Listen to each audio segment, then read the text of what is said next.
Next lastly remember this thing very very very very clearly. ఇక్కడ గురువు ఇది చాలా క్రూషియల్ మీకు చెప్పేది. గురువు సింహాన్ని చూసి నక్క వాతలు పెట్టుకుంటుంది అనుకోండి. గురువు సింహానికి పులికి చాలా చారలు ఉన్నాయి, నాకు కూడా చర్మానికి చారలు ఉంటే బలం ఉంటుంది, అందంగా ఉంటానని. గురువు కానీ అర్థం ఉందో దాంట్లో? లేదు గురువు. Yes. అదేవిధంగా మనకి ఎప్పుడైనా సరే మనం ఏమిటి అనేది మనకు తెలిసినప్పుడు గురువు దాని ఇంప్లికేషన్స్ ఆర్ డిఫరెంట్. గురువు ఫర్ ఎగ్జాంపుల్, గురువు నేను ఒక గొప్ప మహాత్ముడిని అనే ఒక ఆధ్యాత్మికంగా ఉన్నత స్థితికి చేరానని నాకు అవగాహన వచ్చినప్పుడు గురువు ద ఇంపాక్ట్ ఈస్ డిఫరెంట్. అక్కడ గురువు గురువు ఆ ఇంపాక్ట్ అనేది ఏమిటనేది మీకు అర్థమయ్యేటట్టు చెప్తున్నాను. ఇప్పుడు గురువు ఫర్ ఎగ్జాంపుల్, ఒక వ్యక్తి దగ్గర 100 కోట్లు ఆస్తి ఉంది, గురువు 100 కోట్లు ప్రాపర్టీ ఉందండి. గురువు ఎక్స్పెన్సివ్ కార్లలో తిరుగుతుంటాడు, గురువు ఎక్స్పెన్సివ్ హౌస్ లో ఉంటాడు. గురువు చూసే వాళ్ళందరికీ గురువు చాలా ధనవంతుడని తెలుస్తూనే ఉంటుంది. అతను చెప్పక్కర్లేదు, అవును గురువు అతను చెప్పకపోయినా తెలిసిపోతుంది. గురువు కానీ అతనికి 150 కోట్లు అప్పులు ఉంటాయి. గురువు అవును గురువు మరొక వ్యక్తి ఉంటాడు, గురువు అతనికి 100 కోట్ల డబ్బు లేదు, అక్కడ గురువు కేవలం 1 కోటి రూపాయలే ఉంటాయి వాడి దగ్గర. గురువు కానీ ఏ అప్పులు లేవు అతనికి. గురువు మరి ఇద్దరిలో ఎవరు ధనవంతుడు? అప్పులు లేనివాడు. అప్పులు లేకుండా సేవింగ్స్ ఎక్కువ ఉంటాయి. సేవింగ్స్ అనేది none of just minus that అప్పుల్ మైనస్ చేసేయండి సింపుల్ గా. గురువు అంతే గురువు. సో అతనికి 100 కోట్ల డబ్బు ఉండి ఏం ప్రయోజనం లేదు అక్కడ. అవును అవును గురువు. ఎందుకంటే 150 కోట్ల అప్పు ఉంది. అప్పు ఉంది. రెండో వ్యక్తికి 1 కోటి రూపాయలే ఉంది, కానీ ఎలాంటి అప్పు లేదు. లేదు. He's more rich. అవును గురువు. దానివల్ల ఏమవుతుందంటే దానికి ఇంప్లికేషన్ ఏమిటి అంటే గురువు అతని యొక్క మానసిక స్థితిలో ఇంప్లికేషన్ వస్తుంది అక్కడ. గురువు ఎందుకంటే 150 కోట్లు అప్పు ఉన్నవాడు వాడికి ప్రతిరోజు నానా ఇబ్బందులు పడుతుంటాడు, గురువు నరకం అనుభవిస్తూ ఉంటాడు. అప్పేలా తీర్చాలని గురువు భయంకరమైన ఆలోచనలు వస్తుంటాయి. గురువు నాకేం, నా జీవితం ఏమవుతుంది, నా కుటుంబం జీవితం ఏమవుతుంది, మేము అడుక్కు తినాల్సి వస్తుంది అనే భయం వేస్తుంది. గురువు ఇతనికి అలాంటి భయం ఉండదు అప్పుడు రెండో వ్యక్తికి. గురువు రైట్? గురువు అదేవిధంగా ఎవరైనా సరే తాను ఆధ్యాత్మికంగా ఉన్నత స్థితిలో ఉన్నాను అని అనుకున్నప్పుడు గురువు దాని ఇంపాక్ట్ ఈస్ డిఫరెంట్. గురువు కేవలం అనుకుంటే సరిపోదు. అక్కడ గురువు తను ఏ స్థితిలో ఉన్నాడు అనేది దానికి ఇంపాక్ట్ ఏమిటి ఎలా ఉంటుందంటే గురువు మినిమం గురువు మినిమం నేను చెప్తున్నాను. గురువు అతనికి సిద్ధులన్నీ వచ్చి ఉండాలి, ప్రకటితం అయి ఉండాలి. గురువు ఇప్పుడు మీకు అలాంటి ఫీలింగ్ ఏదైనా ఉంటే గురువు నేను అడిగే మీకు పాయింట్ బ్లాంక్ అడుగుతున్నాను, డైరెక్ట్ క్వశ్చన్. గురువు మీకేమన్నా సిద్ధులు ఉన్నాయా? లేవు. మరి యూఆర్ నథింగ్. అవును. దాన్ని ఇంకెంత సమాధానం దానికి ఇంకా డైరెక్ట్ చెప్పేస్తున్నాను మీకు. మీరేమన్నా సిద్ధులు అంటే మీరు నిజంగా అన్ని సిద్ధులు, అష్టసిద్ధులు రావాలి అక్కడ. ఎస్, ప్రతి సిద్ధి ఉండాలి అక్కడ, ప్రకటితం అవ్వాలి. ఏదో మీరు ఏదో 1, 2 ఏదో మీరు సంఘటనలు, విచిత్రమైన సంఘటనలు జరుగుతున్నా అది సిద్ధి కాదు అది. ఎస్, మీకేమన్నా సూపర్ న్యాచురల్ పవర్స్ ఉన్నాయా? లేవు. మరి ఏమి లేనప్పుడు you are nowhere, you are nothing. అంటే ఈ ప్రయాణంలో సిద్ధులు కూడా వస్తాయి కదా? కంపల్సరీగా రావాలి. అది it is a bench mark. ఆధ్యాత్మిక యాత్రలో సిద్ధులు ప్రకటితం అనేది ఇట్స్ ఎ బెంచ్ మార్క్. అది కంపల్సరీగా జరగాలి. ఇక్కడ ఒకటి మంత్రి కావాలంటే కంపల్సరీగా అతను మెంబర్ అవ్వాలి కదా, లెజిస్లేటివ్ గానో అసెంబ్లీకో లేకపోతే పార్లమెంట్ కో. గురుగారు so it's like A compulsion అన్నమాట. గురుగారు అది గురుగారు అంటే మనకు సిద్ధులు వచ్చినాయని మనకు తెలుస్తుంది గురుగారు. సిద్ధులు తెలీదు మీకు? గురుగారు సిద్ధులు నాకైతే నాకు ఏ సిద్ధి కనిపించలేదు గురుగారు ఇప్పుడు వరకు. కనిపించకపోతే నో గురుగారు మరి. అంటే వాటి మీద ధ్యాస ఏం లేదు గురుగారు సిద్ధులు రావాలని. ఇక్కడ ధ్యాస రాక్కర్లేదండి. గురుగారు సూర్యుడికి తెలుస్తుంది కదా తను ప్రకాశిస్తున్నాడో లేదనే విషయం. గురుగారు అతనికి సర్టిఫికేట్ అవసరం లేదు అక్కడ. గురుగారు మరి ఇది కూడా అంతే. గురుగారు అంటే ఎక్కువ భగవంతుడు ఇట్లానే ఉంటాయి గురుగారు. అవి వచ్చినా ఎందుకు ఉట్టి లేనిపోయిన అహంకారం అనిపిస్తుంది గురుగారు. ఇది మతి భ్రమ, అంత తప్ప ఏమి లేదు అక్కడ. గురుగారు మీకేమన్నా సిద్ధులు ఉన్నాయా నేను అడుగుతున్నాను క్వశ్చన్ డైరెక్ట్ గా. నో గురుగారు లేవు అసలు. మీకు ఏ సిద్ధులు లేనప్పుడు యు ఆర్ నథింగ్ అక్కడ.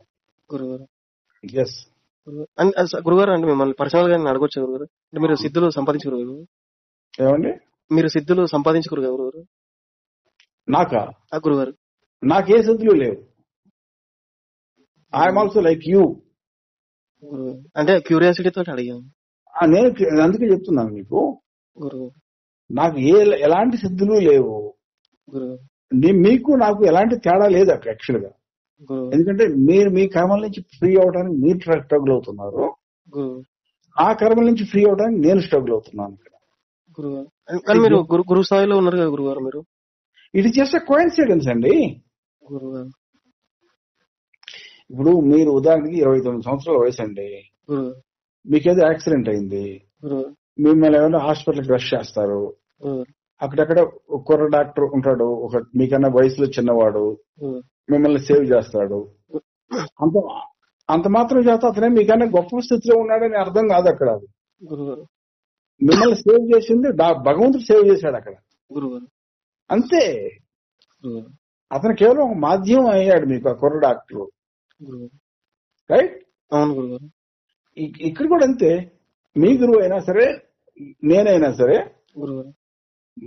మా కర్మల నుంచి ముక్తి పొందడానికి మేము ప్రయత్నం చేస్తున్నాం ఇక్కడ. మేము జస్ట్ ఒక మాధ్యమం మాత్రం అయ్యాం, మీడియం మీకు అంతవరకే. That's all about it. Ultimate గా భగవంతుడే. అల్టిమేట్ గా మీరే, భగవంతుడు కాదు అక్కడ. సెకండ్ పర్సన్ అక్కడ. సెకండ్ ఇంకొకటి విషయం ఏమిటంటే, జీవితంలో ఎప్పుడైనా సరే మీరు మీకు సిద్ధులు ఉన్నాయా అని ఎవరిని అడగబాకండి. ఎందుకంటే anyone will never reveal it. నాకు అదే అనిపించింది గురుగారు మీరు చెప్తుంటే, అట్లా అనిపించింది గురుగారు. కానీ క్యూరియాసిటీ తోటి మీతో మాట్లాడుతున్నా కాబట్టి. Anyone who is in senses will never tell you about it. గురుగారు మీరు ఏ డబ్బును వాడిని అడిగినా కూడా డబ్బు లేదని చెప్తాడు. మరి అంత కామన్ సెన్స్ ఎందుకు లేదండి మీకు? మరి చెప్తే నెక్స్ట్ థింగ్ విల్ కమ్ ఇమీడియట్లీగా, నాకు ఇస్తారా అని అడుగుతాడు. అవును గురుగారు. అంటే ఎవరు అడ్మిట్ చేస్తారు అక్కడ? క్యూరియాసిటీతో అడిగా. అదేనే అంటుంది మీకు చెప్తుంది. మీ క్యూరియాసిటీ మీరు ఓకే, దట్స్ ఫైన్. నేను అడగలే గురుగారు ఎవరిని కూడా అడగాను. ఇంకోటి వాళ్ళతో మాట్లాడాలంటే కూడా నాకు ఇంట్రెస్ట్, టాపిక్ ముందుకు పోదు గురుగారు చాలా. అంటే అంతే హాయ్ బాయ్. నెక్స్ట్ ఎవరికైనా అలాంటి స్థితిలో ఉండుంటే ఎవరైనా గురుగారు అసలు శిష్యుల్నే యాక్సెప్ట్ చేయరు అక్కడ. జనరల్ గా శిష్యుల్ని కూడా యాక్సెప్ట్ చేయరు ఇక్కడ. Yeah, that will become a more of an obstacle for them అన్నమాట. Remember that also. ఎవరికైనా సరే ఆల్రెడీ చాలా ఉన్నత స్థితిలో ఉంటారనుకోండి ఆధ్యాత్మికంగా, వాళ్ళు అసలు శిష్యుల్నే యాక్సెప్ట్ చేయరు యూజువల్ గా. యా, సిద్ధులు ఉన్నాయని అసలు ఒప్పుకోరు. సత్యసాయి బాబా వీళ్ళందరికీ సిద్ధులు ఉన్నాయి. ఏమండి? రమణ మహర్షి గారు, సత్యసాయి బాబా, పత్రిజీ. నాకు వాళ్ళ గురించి పెద్ద ఐడియా లేదండి. అంటే రమణులు చాలా మందికి, మీరు ఇంతకుముందు అన్నారు కదా రమణ మహర్షి. నేను వర్క్ చేసి విన్నాను, అంతే, పేరు విన్నాను అంతవరకే. ఆయన గురించి జనరల్ ఐడియా ఉంది అంతవరకు. ఓకే, అది కాకపోయినా మన గురువు గారు సహజానంద తీర్థ మహారాజ్ గారు, శివం తీర్థ మహారాజ్, ఆయన శిష్యులు సిద్ధులు ఉండేవి. సహజానంద సిద్ధుల వరకు నేను ఐ కుడ్ గ్రాస్ పెట్టాను, అందుకనే బుక్ లో కూడా రాశాను కదా. మరి అవును గురు. కొన్ని లీక్ అవుతుంటాయి అన్ఎక్స్పెక్టెడ్ గా. గురుగారు అవి జనరల్ గా మనం పబ్లిసైజ్ చేస్తుంటుంటాం. గురుగారు ఓకే గురుగారు. సో సిద్ధులు ఎవరికైనా ఉన్నాయి అంటే గురువు no one is going to firstly accept in the senses. గురుగారు సెకండ్, గురువు వాటి వల్ల ఆధ్యాత్మిక యాత్రకి వాటికి ఎలాంటి సంబంధం లేదు అసలు. గురుగారు just it's a notional wealth. గురుగారు నోషనల్ వెల్త్ అంటే అర్థమవుతుందని మీకు చెప్తుంది. ఓకే అంటే ఏంటి గురుగారు? సంపద కాదు. గురువు మీరు ఒక కంపెనీ ఓనర్ అనుకోండి, గురువు మీ కంపెనీ 1,00,00,000 షేర్లు ఉన్నాయి, మీకు గురువు షేర్ వాల్యూ వెరీ హైగా ఉంది, గురువు మీరు ఒక బిలియనీర్, గురువు మీరు దాన్ని ఏమి చేయలేరు. ఇప్పుడు గురువు మీరు దాన్ని అమ్మితే షేర్ వాల్యూ పడిపోతుంది. గురువు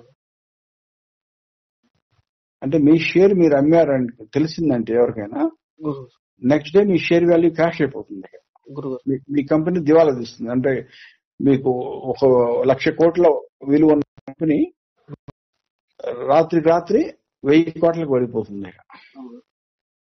అంటే మీరు దాన్ని ఉపయోగించుకోలేరు. ఇక గురువు మీరు చూసి ఆనందపడటం మాత్రమే చేయగలరు. మీరు గురువు నేను ఒక బిలియనీర్ని, నాకు 1,00,000 కోట్ల రూపాయల విలువ ఉన్న కంపెనీ యజమానుని గురువు అని మీరు ఆనందపడతారు. అక్కడ గురువు మీరు దాని మీద ఏలు పెట్టారో,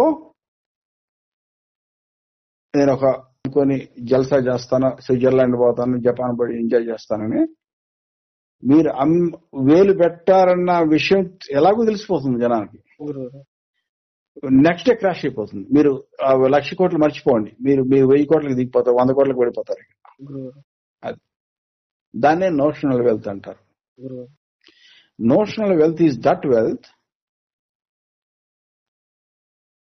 you appear to be rich man but you are not. గురువు అంతే. మీరు దానివల్ల మీకు ఇలాంటి ఉపయోగం లేదు. లేదు. అది గురువు ఉపయోగించుకోవాలని ప్రయత్నం చేశారంటే గురువు by the act of doing that గురువు you are disturbing that scenario. అక్కడ సిచ్యుయేషన్ మార్చేస్తున్నారు. ఇక్కడ గురువు దీన్నే సైన్స్ లో హైసెన్బర్గ్స్ అన్సర్టనిటీ ప్రిన్సిపల్ అంటారు. గురువు మీరు సైన్స్ స్టూడెంట్ కాబట్టి చెప్తున్నాను. అవును. మీరు ఒక ఎలక్ట్రాన్ ఉందనుకోండి, గురువు దాని పొజిషన్ అండ్ వెలాసిటీ, గురువు ఎలక్ట్రాన్ ఎక్కడ ఉంది, దాని వెలాసిటీ ఎంత వేగంగా తిరుగుతుంది గురువు అని మీకు తెలియాలి అంటే గురువు మరొక ఎలక్ట్రాన్ తో దాన్ని కొట్టాల్సి వస్తుంది. గురువు ఎలక్ట్రాన్ మైక్రోస్కోప్ తో బొంబార్డ్ చేయాలి దాన్ని. గురువు by the act of doing it గురువు దాని ఒక పారామీటర్ ని డిస్టర్బ్ చేస్తున్నారు అక్కడ మీరు. గురువు అంటే మీకు ఎలక్ట్రాన్ స్పీడ్ అన్నా తెలుస్తుంది, లేదా పొజిషన్ అన్నా తెలుస్తుంది ఒక్కసారి. గురువు రెండు ఎప్పుడు తెలియదు. గురువు రెండు తెలియాలంటే by the act of doing it you are disturbing that principle అక్కడ. గురువు ఇప్పుడు అర్థమైందా? గురువు దీన్ని హైసెన్బర్గ్స్ అన్సర్టనిటీ ప్రిన్సిపల్ అంటారు. గురువు మనం వెరీ మోడర్న్ ఫిజిక్స్ అంతా దీని మీద డెవలప్ అయింది. క్వాంటమ్ మెకానిక్స్ అంతా దీని మీద ఆధారపడి డెవలప్ అయింది. గురువు సో ఈవెన్ సైంటిఫికల్ గా మీరు అనుకున్నంత సీన్ లేదు దేనికి ఇక్కడ. గురువు మీరు ఏదైతే అనుకుంటున్నారో డిటర్మైన్ అంటే ఒకటి నేను తెలుసుకోవాలని, గురువు మీరు తెలుసుకోవాలనే మీ ఆతృతతోటి దాన్ని డిస్టర్బ్ చేస్తున్నారు అక్కడ అవుట్కమ్ ఇక్కడ. అది జరుగుతుంది ఇక్కడ. మీరు తెలుసుకోదలుచుకోనంత కాలం there will be some outcome. Okay, let's say X, ఏదో అవుట్కమ్ ఉంటుందండి దానికి. మీరు ఎప్పుడైతే తెలుసుకోవాలని ప్రయత్నం చేస్తున్నారో దాన్ని డిస్టర్బింగ్ దట్ సిచ్యుయేషన్ అక్కడ అది దాని అవుట్కమ్ రాదు అక్కడ. It's not possible. అది అన్నమాట. ప్రతిదీ అంతే అన్నమాట. మీకు పవర్ అనేది వస్తుంది, దాన్ని ఉపయోగించుకోవాలని ఎప్పుడైతే మీరు ప్రయత్నం చేస్తారో ఆ పవర్ స్లిప్ అయిపోతుంది మీ హ్యాండ్ లో నుంచి. ఇప్పుడు అంటే జస్ట్ ఉండాలి అంతే, వాటిని ఉపయోగించరాదు. ఉపయోగించి ట్రై చేస్తే స్లిప్ అయిపోతుంది. అంటే ఉండేం లాభం గురుగారు మరి అట్లాంటప్పుడు? ఏమండి మరి అవి ఉండి లాభం ఏంటి? ఏమీ లాభం లేదు. It is natural phenomena, manifest అవుతాయి అక్కడ అంతవరకు. Okay okay. ఎందుకంటే మీరు సెల్ఫ్ రియలైజేషన్ లో వెళ్తున్నారు కదా మార్గంలో. అవునవును. సెల్ఫ్ రియలైజేషన్ వెళ్తున్నప్పుడు మీరే భగవంతుడు కదా. అవునవును. మీరే భగవంతుడు అని మీకు ఎలా మీకు ప్రూఫ్ దొరకాలి? ఇప్పుడు మీరు భగవంతుడు అని అన్ని శాస్త్రాలు చెప్తున్నాయి కదండి. ఉన్న ఆత్మే భగవంతుడని. మరి మీలో ఉన్నది మీరు మీ ఆత్మే భగవంతుడు అంటే మీకు మీరే భగవంతుడు అనే విషయం మీకు అవగతం అవ్వాలి అంటే కావాలి కదా. మరి కాబట్టి కదా మీకు అర్థమయ్యేది నేను భగవంతుడిని. అవునా కదా? ప్రూఫ్ కోసం ఇట్లా చూడండి, ఒక గూండాగాడు స్ట్రీట్ లో వెళ్తున్నాడు అనుకోండి, వాడిని చూసి భయపడుతున్నప్పుడే కదా వాడికి అర్థమయ్యేది నేను గూండా అనే విషయం. మరి అది తెలిసినంత మాత్రాన్ని వాడు అందరినీ కొట్టడం మొదలు పెడితే పోలీసులకు అప్పగిస్తారు వాడిని. వాడు గూండా కాదు, ఇక ఖైదీ అయిపోతాడు. మరి why are you not understanding the simple fact? ఒక గూండా వీధిలో పోతున్నప్పుడు జనాలు భయపడుతున్నప్పుడే వాడికి అర్థమవుతుంది అనే విషయం వాడికి అర్థమవుతుంది. అక్కడ అర్థమైనంత మాత్రం వాడు ఓకే ఆనందపడిపోతున్నాడు, గూండా అని నన్ను చూసి భయపడుతున్నారని. ఆ మాత్రం ఏమాత్రం కొంచెం ఎక్స్ట్రా చేశాడు అనుకోండి, అక్కడ పట్టుకుని తీసుకెళ్లి వాడిని పోలీస్ కంప్లైంట్ ఇస్తారు, వాడిని జైల్లో పెట్టేస్తారు, గూండా కాస్త ఖైదీ అయిపోతాడు అక్కడ. It's very as simple as that. ఇప్పుడు అర్థమైందా మీకు? ఇప్పుడు అర్థమైంది. ఇప్పుడు ఆధ్యాత్మిక తిరోగమనం. ఒక కింగ్ ఉన్నాడండి ఒక రాజ్యానికి. కింగ్ అనేది ఆల్ పవర్ఫుల్ కదా. అవును. ఒప్పుకుంటారా? ఒప్పుకుంటాను. మరి వాడు కావాలంటే ఏ అమ్మాయితో కావాలంటే ఆ అమ్మాయిని పడుకుంటాడు కదా, సెక్స్ చేస్తాడు, చేయగలడు కదా. మరి మరి పవర్ ఉంది కదా. మరి చేస్తే ఏమవుతుంది? ఇమీడియట్ గా వెంటనే తిరగబడతారు జనం. ఈ will know longer be king అనమాట. ఇక అరాచకం మొదలైపోతుంది, ఇక వాడిని తీసేస్తారు. ఇక విప్లవాలు స్టార్ట్ అవుతాయి, విప్లవం మొదలైపోతుంది ఇమీడియట్ గా. So it's as simple as that. Once అట్లా చేస్తే ఆధ్యాత్మిక తిరోగమనం. ఏమండి? వన్స్ అట్లా చేస్తే ఆధ్యాత్మికంగా కిందికి పడిపోతాం అంతేగా. మరి ద మూమెంట్ యూ ట్రైట్ ఆధ్యాత్మికంగా దిగజారిపోతావు. అంటే ఆ కాన్షియస్ ఎప్పుడు ఎట్లా గురుగారు? అంటే ఈ అహంకారాన్ని తీసేసి ఎప్పుడు ఎట్లా ఉండాలి గురుగారు? అంటే ఆ మాయ మనని ప్రేరేపిస్తుంది కదా గురుగారు ఏదో చేయాలని. ఆ ప్రేరేపించేదాన్ని పక్కకు దోసేసి మనం ఆ పరమాత్మ స్థాయిలోనే ఎట్లా ఉండాలి గురుగారు? ఏం చేయలేదు. దానికి ఒకటే సింపుల్ ఆన్సర్ ఏమిటంటే దానికి 2 ways ఆఫ్ డూయింగ్ దాట్ గురుగారు. ఒకటి శరణాగతి. ఓకే. అది న్యాచురల్ గా జరిగిపోతుంది. ఇక శరణాగతి లేనప్పుడు మీరేదో విరగదీయాలనుకుంటారు, కాదు అక్కడ. ఫర్ ఎగ్జాంపుల్, మీకేదో అమ్మాయి మీద మోజు, చివరికి అమ్మాయి కూడా ఒప్పుకుంటది ఓకే మీతో పడుకుంటానని. ఆ రోజు మీకు అసలుకి లేవదు. మరి ఏం చేస్తారు? మీ అహంకారం అణిగిందా లేదా? ఆ రోజు నైట్ ఫినిష్.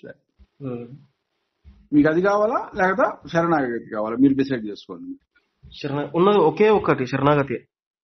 అది లేకపోతే అహంకారం రెండో విధంగా అణుగుతుంది. ఓకే గురుగారు. ఓకే. ఎస్, శరణాగతి ఉంటే ఈజీ అయిపోతుంది. శరణాగతి లేకపోతే రెండో మీకు దాని చేతు అనుభవం ఎదురవుతుంది. అక్కడ అట్లా ఇది చేస్తారు, అహంకారాన్ని కొడతారు. ఏమండి?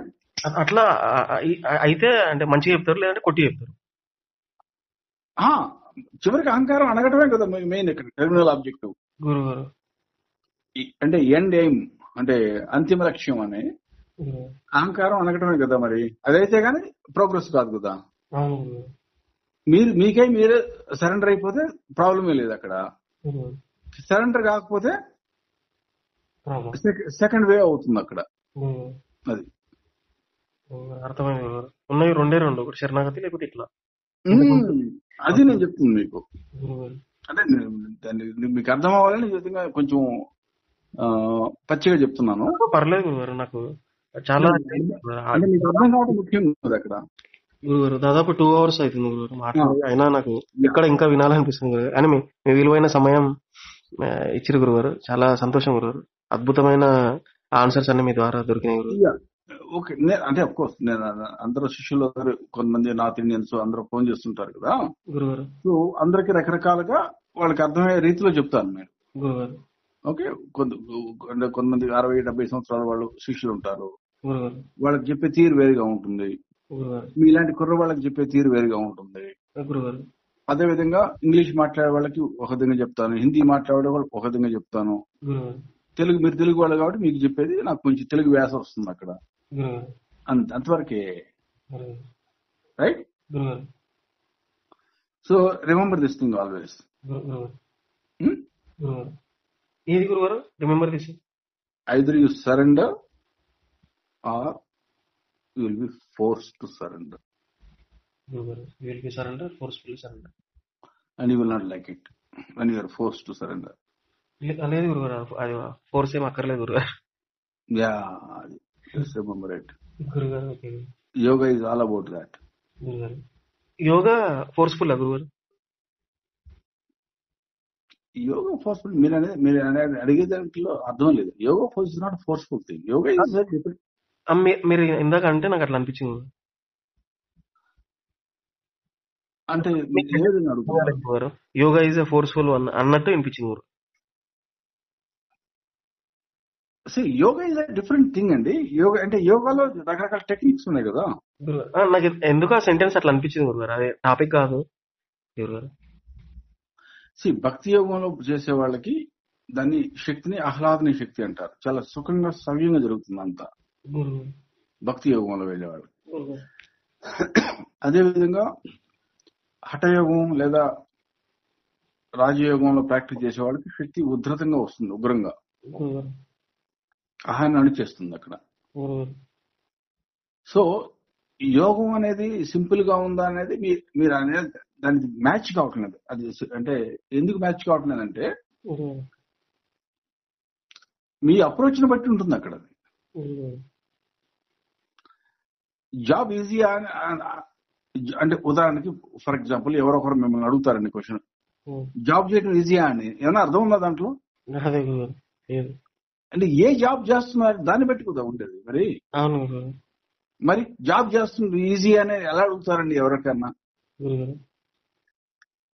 ఈజ్ పేరెంట్ పిల్లల్ని పెంచడం ఈజీయా అంటారు క్వశ్చన్. దానికన్నా అర్థం ఉందా? మరి ఇట్ డిపెండ్స్ కదా. మరి పిల్లలు ఎలాంటి వాళ్ళు దాన్ని బట్టి ఉంటుంది కదా. మరి ఎవరికైనా టీచ్ చేయటం, టీచింగ్ ప్రొఫెషన్, పిల్లలకు టీచ్ చేయటం ఈజీయా అని అడుగుతారు ఎవరన్నా. దానికి ఏమైనా అర్థం ఉందా అక్కడ? ఇట్ డిపెండ్స్ కదండి. ఇది కూడా అంతే. యోగా ఈజీయా అని మీరు ఎలా అడుగుతున్నారు ఆ క్వశ్చన్? అంటే సెంటెన్స్ అది అట్లా అనిపించింది గురుగారు, మీరు అంటే అందుకు అడిగాను. ఎందుకంటే that reflects your mind set. అది మీ మైండ్ సెట్. మీకు మనసులో ఏవైతే భావనలు అన్ని వస్తున్నాయో, ఆలోచనలు వస్తున్నాయో, you are only looking at your own self. అక్కడ మీ అర్థంలో మిమ్మల్ని మీరే చూసుకుంటున్నారు అక్కడ. దాన్ని అది ఎప్పుడు మూవ్ అవుతుంది గురుగారు, ఎప్పుడు ఇది అల్లరి చేసుకుంటూనే ఉంటది కదా ప్రతిసారి. ఆ సైలెంట్నెస్, ఆ స్టిల్నెస్, అది దాన్ని ఊకే అల్లరి చేయకుండా అది ఎప్పుడు సైలెంట్ అయిపోతుంది? కర్మలు వదిలినప్పుడు. మీరు పూర్వజన్మలో ఏదో సాధనలు చేస్తుంటారు, ఏదేదో ఎరగదిద్దాం అనుకుని ప్రయత్నం చేస్తుంటారు.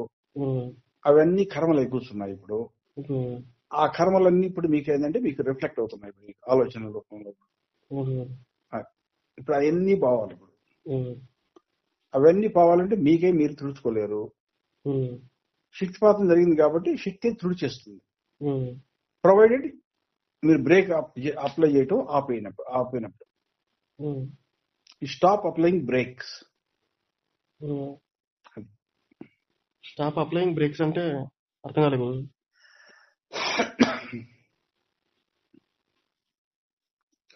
ఇప్పుడు బండి పోతుందండి, వెహికల్ తోలుతున్నారు మీరు, మీరు దాని పాటుగా చక్కగా బండి పోతుంది, కరెక్టే. మీరు బ్రేక్ వేస్తే మీరు స్లో అయిపోతుందా లేదా? అంటే బ్రేక్ వేయడం అంటే నేను ఎక్కడ వేసిన గురుగారు? మీకు తెలుసు అది. You ask your self, don't ask me. Okay గురుగారు. మీ కళ్ళు మూసుకొని మీ హృదయాంతరంలో మీరే ఒకసారి ప్రశ్నించుకోండి. అసలు మీరు ఎంత గొప్ప వ్యక్తి అని మీరు ఫీల్ అవుతున్నారో మీరే ప్రశ్నించుకోండి అక్కడ. You will get the answer for that. అది మీరు ఏమనుకున్నా అది బ్రేక్ వేసినట్టు అవుతుంది అక్కడ. మీరేమన్నా అనుకుంటున్నారేమో, మీరేమన్నా రాముడు కృష్ణుడు లాంటి వాడు అని. అది సాత్విక అహంకారం అంటారు, దాన్ని బ్రేక్ వేయటం అంటారు దాన్ని. మీరు అనుకుంటారేమో నేను ఒక దుర్మార్గుడిని, పాపాత్ముడిని అని. అది కూడా బ్రేక్ వేయటం అంటారు దాన్ని, రైట్? మీరు ఏమనుకోబాకండి అక్కడ, దాన్ని బ్రేక్ వేయకపోవటం అంటారు అక్కడ.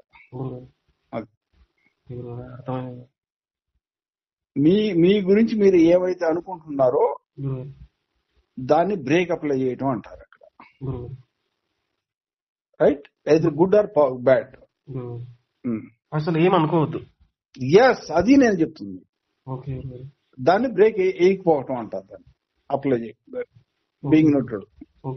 జస్ట్ మనం చేయాల్సింది చేయాలి అంతే, మన గురించి ఏ పలానా ఒపీనియన్ అవసరం లేదు. మీరు చేయాల్సింది ఎలాగో చేస్తారు అక్కడ, డోంట్ వరీ అబౌట్ దాట్. మీరు ఉదయం లేచినప్పుడు మీకు దాహం వేస్తుంది, మంచినీళ్ళు తాగుతారు అక్కడ, వాటర్ తాగుతారు. మీకు you don't have to use your brain అక్కడ, నేను వాటర్ తాగాలని. మీరు తాగకపోయినా the body will force you to drink water, the body will force you to eat food, right? మీరేం దానికి స్పెషల్ గా మీ మైండ్ ఉపయోగించక్కర్లేదు అక్కడ. సిమిలర్లీ మీరు ఏ విధంగా అయితే మీ కర్మానుసారం మీ విధిరాత అన్ఫోల్డ్ అవుతుందో మీ మైండ్ ఇన్స్పైర్ చేసేస్తుంది మిమ్మల్ని, మీకు తెలియకుండానే మీ మైండ్ మిమ్మల్ని ఇన్స్పైర్ చేసేస్తుంది. So you don't have to worry about that also. మీరు ఏ నిర్ణయం తీసుకోవాలో you will take it when the time comes and your mind will get inspired correctly. Don't worry about that. నేను ఏం చేయాలి, ఇలా జరిగితే ఏం చేయాలి, అలా జరిగితే ఏం చేయాలి అని మీ తల భద్ర కొట్టుకుంటుంటారే ఇప్పుడు, అది అవసరం లేదు అంటున్నాను అక్కడ. మైండ్ అసలు పని చేయదు, సహజంగా వండుకుంటే వెళ్ళాలి అంతే. ఏమండి, ఊరికే థింకింగ్ అక్కర్లేదు, మైండ్ అక్కర్లేదు, జస్ట్ సహజంగా జరుపుకుంటే వెళ్ళాలి అంతే. ఎస్, ఆ టైం వచ్చినప్పుడు మీ మైండ్ మిమ్మల్ని ఇన్స్పైర్ చేసేస్తుంది ఏదో డెసిషన్ తీసుకోవడానికి. గురుగారు అది నేను చెప్తున్నాను.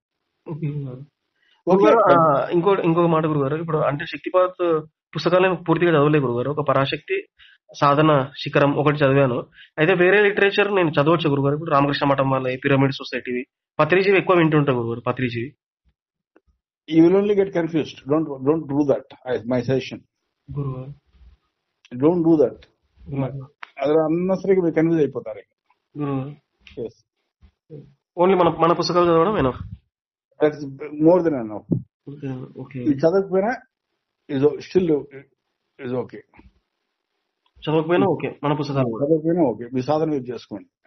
ఓకే గురుగారు, చాలా క్లారిటీ వచ్చింది గురుగారు, చాలా హ్యాపీ గురుగారు. అండ్ అంటే మాటలతో నేను చెప్పలేకపోతున్నాను గురుగారు. But then lastly I will also say this. మీకు ఏదో చదవాలని మీకు ఏమైనా ఇంట్రెస్ట్ గా ఉందనుకోండి, చదవద్దని నేనేమో రెస్ట్రిక్షన్ పెట్టడం లేదు మీ మీద. అంటే యాక్చువల్ గా ఇప్పుడు హనుమంత్ చరిత్ర స్టార్ట్ చేసిన గురుగారు, హనుమంతుడి చరిత్ర. మొన్న రామకృష్ణ మఠంలో దాదాపు 3000 పుస్తకాలు తెచ్చుకున్న గురుగారు, అంటే 3000 కాస్ట్ ఉన్న పుస్తకం. చూడండి బాబు, చదవద్దని నేనేం రెస్ట్రిక్షన్ పెట్టడం లేదు మీ మీద, కానీ చదవటం అనేది వేస్ట్ అంటున్నాను. చదవటం ఇస్ ఎ వేస్ట్. చదవద్దని మాత్రం నేనేం రెస్ట్రిక్షన్ పెట్టడం లేదు. మీకు ఇంట్రెస్ట్ ఉంటే చదువుకోండి, నా వైపు నుంచి ఎలాంటి రెస్ట్రిక్షన్ లేదు. గురుగారు ఇట్స్ ద బెస్ట్ గురుగారు బాటమ్ లైన్ ఫండమెంటల్ ట్రూత్. గురుగారు మీకు ఏ లడ్డు మీ ఒడిలో పడటం లేదు చదివిన దాని వల్ల. గురుగారు బాటమ్ లైన్. గురుగారు ఇంకా చెప్పండి, అడగండి. అంతే గురుగారు.